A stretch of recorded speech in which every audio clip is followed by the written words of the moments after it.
저는 전북대학교 한윤봉 교수입니다. 저는 한국창조과학회를 섬기고 있습니다. 앞에 두 분께서 시간을 많이 세이브 해주셔서 그 세이브한 시간을 제가 사용하겠습니다. 저는 오늘 제주도에서 아침 4시 반부터 출발가지고 왔습니다. 그래서 제가 또 제주도 가서 또 저녁 때 회의를 해야 돼서요. 어차피 제가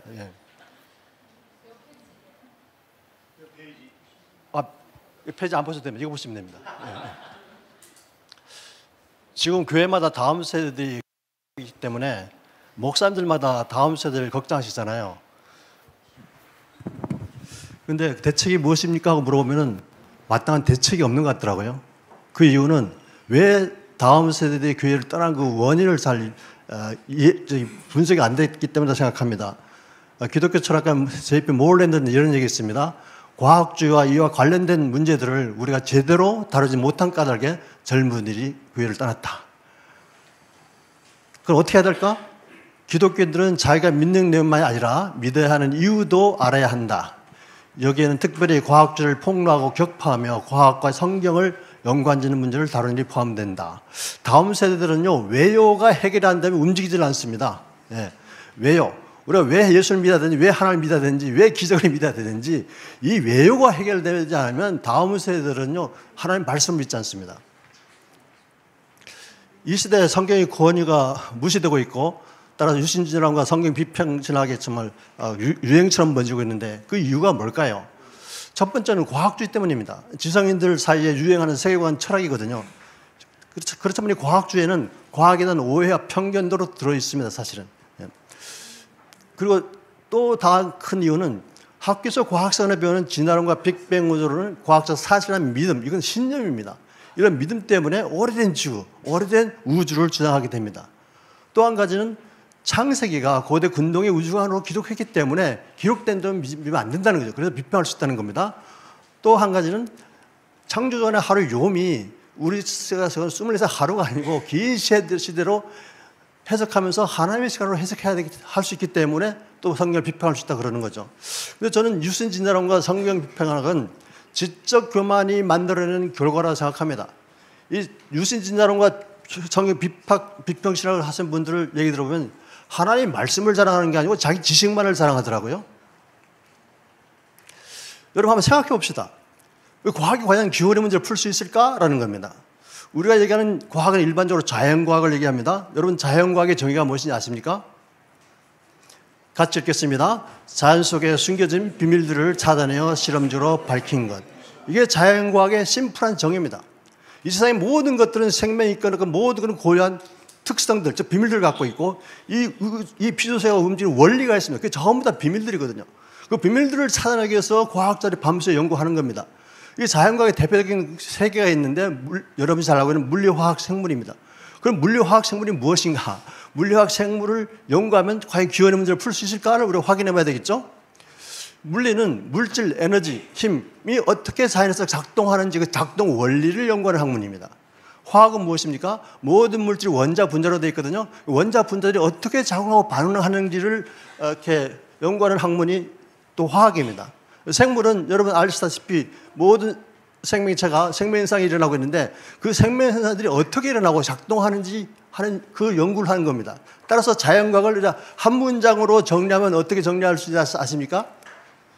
자연과학은 천지만물의 작동 원리를 규모했을 뿐이지 그 기원에 대해서 연구를 하는 학문이 절대 아닙니다. 이거를 잘 이해를 못하면 자연과학을 통해서 우리가 기원의 문제를 풀 수 있다고 막 주장하고 그렇게 하거든요. 저도 그렇게 했던 사람 중에 한 사람입니다. 저는 철저한 진화론자였고 철저한 빅뱅 우주론, 외계인의 존재도 믿었던 사람이거든요.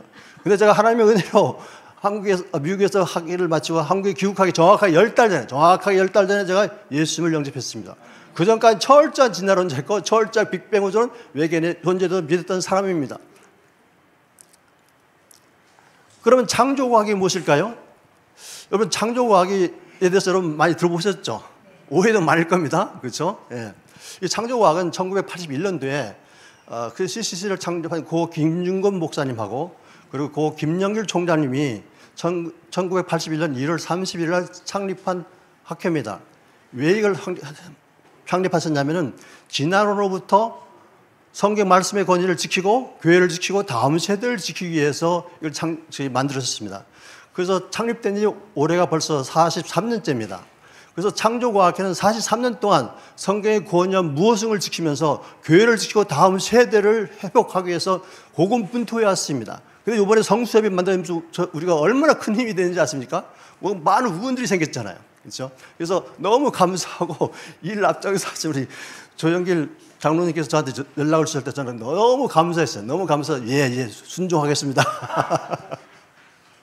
창조과학은요, 성경의 권위와 무엇을 믿고 6일 창조가 과학적으로도 사심을 변증하는 종합과학입니다. 저는 저 자신을 소개할 때 세계 100대 과학자 소개하지 않고 저는 하나님의 성경 창조가 과학적으로 사심을 변증하는 성경적 창조는 변증과학자라고 저는 저 자신을 소개합니다. 여러분, 창조과학회는 성경을 과학적으로 읽지 않습니다. 어떤 창조과학자도 하나님의 창조를 과학적으로 증명하려고 하지 않습니다. 변증할 뿐입니다. 창조과학자들은 과학을 통해서 하나님의 초과학적인 창조 능력을 오히려 드러내고 창조가 사심을 과학적으로, 역사로 사심을 종합적으로 변증하는 일을 하고 있습니다. 한번 생각해 봅시다. 성경에 기록된 하나님의 창조가 사실이라면 이걸 어떻게 확인할 수 있을까요? 참 이거 제가 많이 고민해 봤는데요. 해답은 아주 심플합니다. 하나님 어떤 분이십니까? 전지전능하신 창조주시잖아요. 전지전능하신 창조주 하나님의 지혜와 설계로 창조했다면 그 결과는 어때야 되겠습니까? 그 결과는 그렇습니다. 최고 수준의 아름다움과 질서와 조화를 가져야 되는 거죠. 이런 최고 수준의 아름다움과 질서와 조화는 오랜 시간만 주어진다고 해서 저절로 만드는 게 결코 아닙니다. 이런 아름다움과 질서와 조화가 가능하는 원리들이 있습니다. 원리. 그걸 우리가 베이직 프린시플스, 기본 원리 또는 과학 법칙, 자연 법칙이라고 합니다. 이런 것은요, 진화론은 도저히, 빅뱅으로는 도저히 설명할 수 없는 결과들이거든요. 이건 뭘 뜻합니까? 이 모든 것을 창조하신 최고 수준의 아름다움과 그 질서 조화를 갖고 창조하신 창조주가 있음을 얘기하는 거 아니겠습니까? 따라서 우리가 하나님이 안 계시지만, 안 보이시지만 하나님이 창조됐음을 우리 모든 만물을 통해서 알 수 있고, 가장 직접적으로는 하나님 땅께 창조한 저와 여러분이 가장 직접적으로 창조주 하나님이 계심을 증명하는 존재임을 잊지 마시기 바랍니다. 피조세계는 하나님의 창조 능력과 신성이 다 담겨있는데 그 결과가 바로 하나님의 만드신 결과, 아름다운 질서와 조화입니다. 이 말씀이 로마서 1장 20절 다 그대로 있는 말씀이거든요. 이 모든 피조물 속에는 하나님의 창조의 능력과 신성이 다 들어있습니다. 그 결과가 뭡니까? 최고 수준의 아름다움과 질서와 조화거든요. 이런 것은 몇백억 년의 시간이 주어진다 하더라도 저절로 만드는 게 결코 아닙니다. 이건 최고 수준의 지적 결과임을 여러분 믿으시기 바랍니다. 대폭발로 이 우주가 만들어졌다고 그러거든요. 제가 대폭발론을 엄청 믿고 제가 이렇게 얘기됐던 사람입니다. 왜냐하면 대폭발론은 수학을 이용하거든요. 제가 수학을 꽤 하고 제 박사학위 논문이 전부 다 수학인데요. 이 수학과 물리를 기본적으로 알아야 됩니다. 저는 빅뱅 우주론을 전공한 사람은 아니지만 제가 굉장히 고민해 봤어요. 이 빅뱅 우주를 이해하려면 정말 전문적인 수학 지식이 있어야 되고 물리 지식이 있어야 되는데 그런 전문적인 수학 지식도 없고 물리 지식이 없을 때 과연 우리가 빅뱅을 통해서 이 우주가 창조되는지 그렇지 않은지 어떻게 분별할 수 있을까 하면서 고민해 봤어요. 간단하더라고요. 빅뱅 우주론은 폭발이지 않습니까? 빅뱅.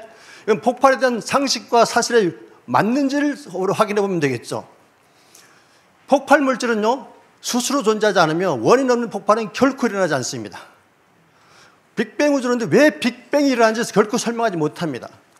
그리고 빅뱅 우주론자는 우주에 팽창하고 있기 때문에 거꾸로 하면 한 점에 모이겠죠. 아주 작은 특이점에 이 우주에 존재하는 모든 엘리트 물질이 갇혀 있었다고 가정합니다. 그게 전제입니다. 근데 어느 날 갑자기 빅뱅 했다는 얘기예요. 여러분 생각해 보세요.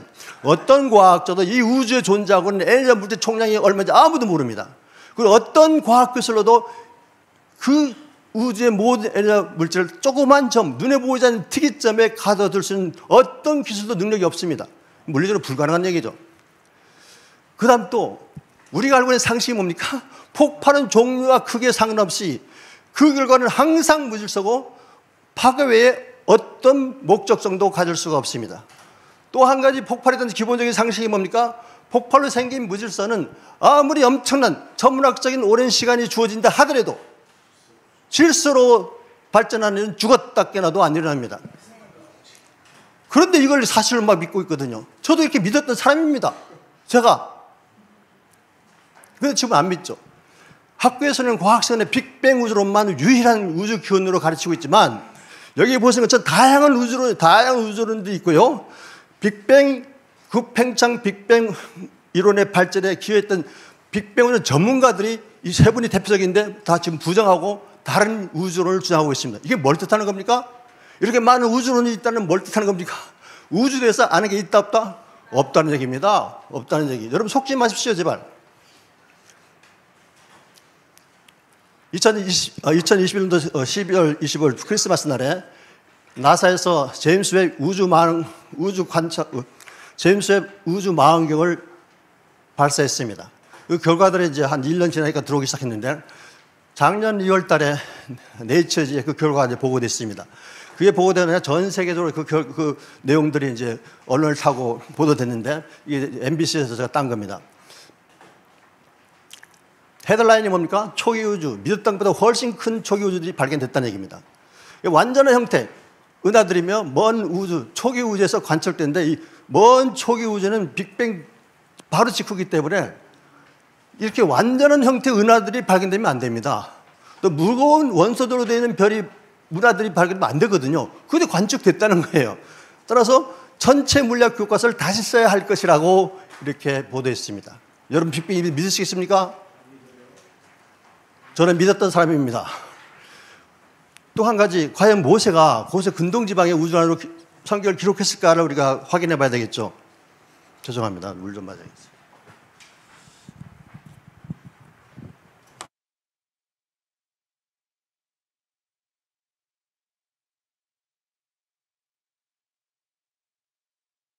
시간이 급하면 말도 빨라지고 더듬어지고요. 목도 마릅니다. 여러분 아시다시피 고대 근동의 우주관은 둥근 지구가 아니고 평평한 지구입니다. 반구의 천체를 하고 있는. 그리고 지구가 태양주를 도는 게 아니고 지구 중심설, 지구를 중심으로 얘들이 다 돈다는 천동설이 그 당시에 주류과학계의 우주관이었습니다. 그리고 모세는 그 당시에 현대 천문학 지식이 전혀 없었죠. 그러면은 모세가 기록한 창세기가 현대 천문학에서 밝혀진 사실들하고 위배되는 내용인가를 확인해 봐야 되겠죠. 그걸 확인했으면 제가 이걸 얼마나 공부하는지 모릅니다. 성경은요, 놀랍게도 처음부터 둥근 지구와 지동설을 묘사하고 있습니다. 그 마소라 사본을 번역한 쉬운 성경 보게 되면 둘째 날 하나님께서 궁창을 만드시는데 개혁 성경은 궁창으로 되어 있지만 이 마소라 그 사본에는 둥근 공간으로 이렇게 기록되어 있습니다. 그리고 여러분이 아시는 이사야 40장 22절에는 그런 땅이 궁창 위에 앉으신 안에서 궁창이라고 표현돼 궁창 어떤 곳에 알 수가 없습니다. 그런데 영어 성경 보면 정확하게 above the circle of the earth라고 해서 둥근 지구 위에라고 정확하게 기록되어 있습니다. 그리고 또 하나님께서 창세기 첫날부터 여섯 날까지 동일하게 저녁이 지나고 아침이 되니 첫날이다. 저녁이 되고 아침에 둘째, 셋째, 넷째, 다섯째, 여섯째 하루하루를 저녁이 되고 아침이 되니 이렇게 정의하고 있습니다. 이게 뭘 뜻합니까? 지구는 처음부터 가만히 있지 않고 돌았다는 얘기입니다. 네모난 팽팽한 지구? 아니 둥근 지구가 둥근입니다. 그러면 하나님께서 모세에게 천동설로의 창세기를 기록했을까? 그걸 한번 확인해 봐야 되겠죠. 하나님이 전체를 첫째 날을 하나님께서 시간 공간을 만드시고 우주 공간을 만드시고 지구만을 먼저 창조하셨어요. 첫째 날은. 그 넷째 날 되면은 첫째 날 창조한 지구를 중심으로 사방팔방의 해와 별과 별들 전체를 다 창조했습니다. 하나님의 창조의 중심은 지구입니다. 그렇다고 이 말이 우주의 중심이 지구란 말은 아닙니다. 저도 우주의 중심이 어디인지 아무도 몰라요. 저를 포함해가지고. 예. 그렇지만 하나님의 창조에서 창조의 중심은 지구입니다. 그 분명한 사실입니다. 그리고 하나님의 최종 창조의 목적은 저와 여러분입니다. 이 사실은 이게 거역할 수 없는 사실이지 않습니까? 이걸 잃어버린 순간 우리 정체성을 잃어버리게 되는데요. 하나님께서 천체를 창조하신 목적이 분명히 나오죠. 하늘에 광명체 별들이 있어서 낮과 밤을 나누고 계절과 날과 해를 구별하여라 이거잖아요. 이건 천체 질서 얘기하는 거죠. 낮과 밤이 바뀌려면 어떤 현상이 일어나야 됩니까? 지구가 가만히 있어야 됩니까? 돌아야 됩니까? 그렇죠. 자전해야 되는 거죠. 그리고 계절과 해가 바뀌려면 어떻게 해야 됩니까? 그렇죠. 지구가 태양주위를 공전해야지 계절이 바뀌고 해가 바뀌지 않습니까? 이 말씀은 하나님께서 뭐 지구를 자전하겠다, 무슨 공존하겠다 이런 뜻은 이렇게 직접적으로 말씀하지 않지만 이 말씀 내용이 그걸 뜻한다는 얘기입니다. 이해가 되셨습니까? 따라서 이거는 최고 수준의 질서를 얘기하는 거거든요. 그래서 지구의 자전운동, 지동설, 그리고 우주의 질서를 유지하기 위해서 하나님께 법칙을 다 만드시고 적용하게 하셨음을 이 창세기 1장 14절을 통해서 하나님 천체 창조의 목적을 여기서부터 우리가 확인할 수 있다는 얘기입니다. 따라서 이거는 현대 천체 과학에서 다 밝혀진 내용들이지 않습니까? 그 당시에 근동지방의 천체 과학자들은 이 사실을 몰랐습니다. 전혀 몰랐습니다. 무엇에도 이런 사실을 몰랐었지만 하나님의 감동에 의해서 놀랍게도 현대 천문학에서 밝혀진 과학적 사실과 일치하는 내용들을 간결하지만 놀라울 정도로 정확하게 기록했음을 여러분 이해가 되셨습니까? 이건 성령님이 감동 없었다면 기록할 수 없는 내용입니다. 많은 사람들이, 많은 지식인들이 성경을 막 비평하지만 저는 정말 아니라고 생각합니다. 만약 성경에 오류가 있다면 성경 말씀, 하나님 말씀의 권위가 없잖아요. 성경 말씀의 권위 이퀄 투 무엇성입니다. 무엇성.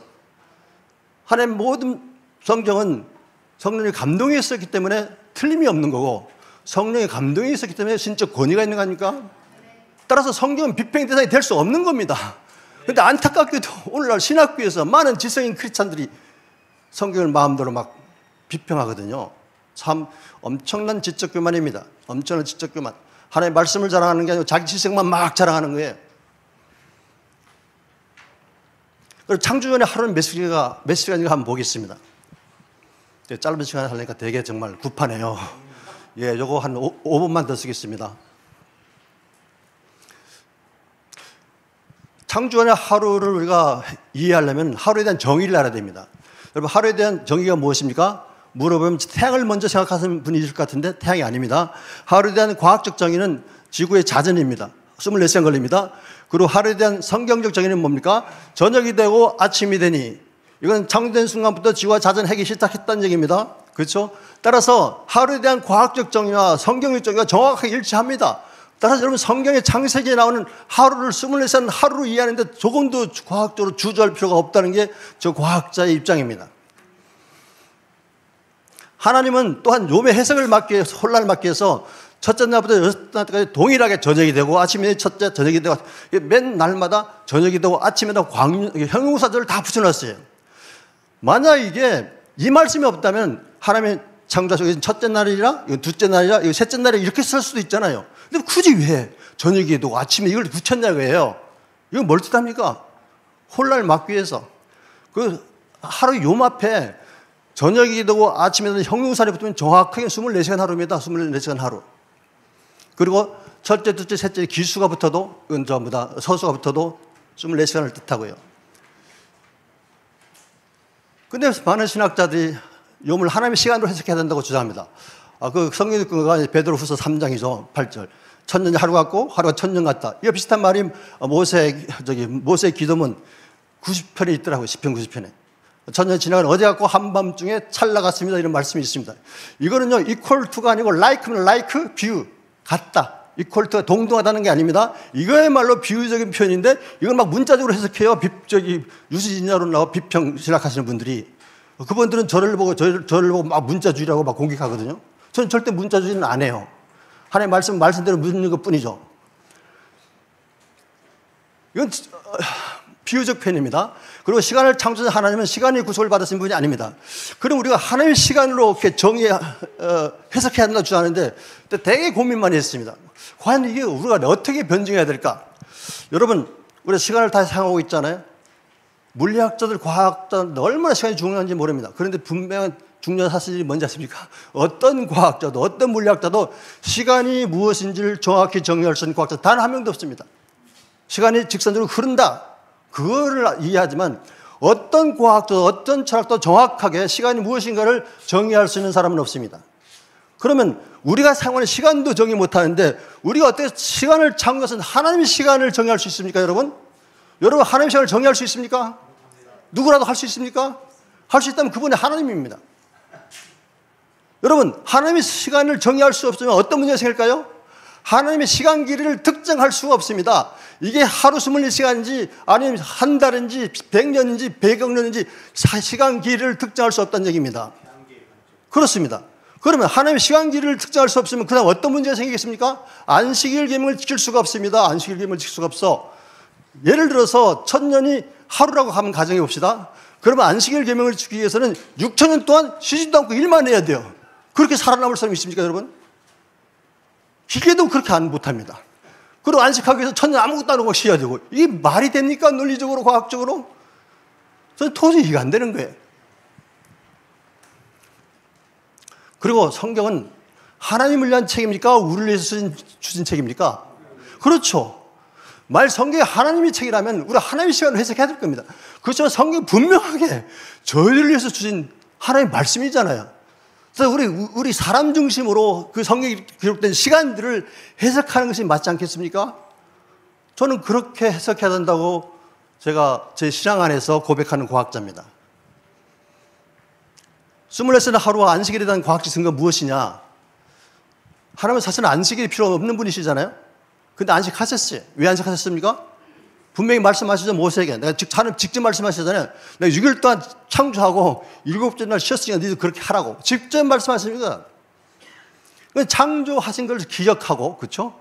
그리고 또 한 가지 이유는 모든 생명체는요, 24시간 기준에 일주일 단위로 살 수 있도록 하나님께서 생리적으로 다 창조하셨습니다. 그러면 24시간 하루와 안식일에 대한 과학적 증거가 있을까요? 있습니다. 제가 찾아보니 정말 놀랐습니다. 예. 현대과학이 밝히는 일주기 생체 리듬, 여러분 다 들어보셨죠? 일주기 생체 리듬? 이거는요, 2017년도에 이 사실을 밝혀낸 과학자 3명이 노벨 생리의학상을 받은 결과입니다. 지구상의 모든 생명체는 24시간을 기준으로 하는 일주기 생체 리듬을 갖고 있다는 겁니다. 네? 이 일주기 생체 리듬의 패턴이 깨지면 우리 인간도 굉장히 문제가 많이 발생해요. 작년에는요, 박테리아도 인간처럼 생체 시기에 맞춰서 산다는 그런 연구 결과가 나왔습니다. 여러분, 하나님의 말씀과 예수 그리스도를 믿는데 걸림돌이 되고 방해들은 다 버려야 합니다. 네. 저와 여러분이 첫 번째 해야 될 게 이겁니다. 이 첨단 과학 시대, 지식과 정보가 홍수처럼 밀려드는 시대에 하나님이 우리에게 요구하시는 게 있습니다. 뭔지 아십니까? 너희가 먼저 지적으로 회개해라. 지적 회개하고 지적으로 겸손하라는 겁니다. 우리 하나님의 말씀으로 돌아가지 않으면요, 우리에게는 돌아갈 성경이 없습니다. 신학교와 목회자, 주일학 교사들이 세상과 학문과 타협하면 우리에게는 돌아갈 성경이 없습니다. 우리 다음 세대에 넘겨줄 성경이 없게 됩니다. 이걸로 마치겠습니다.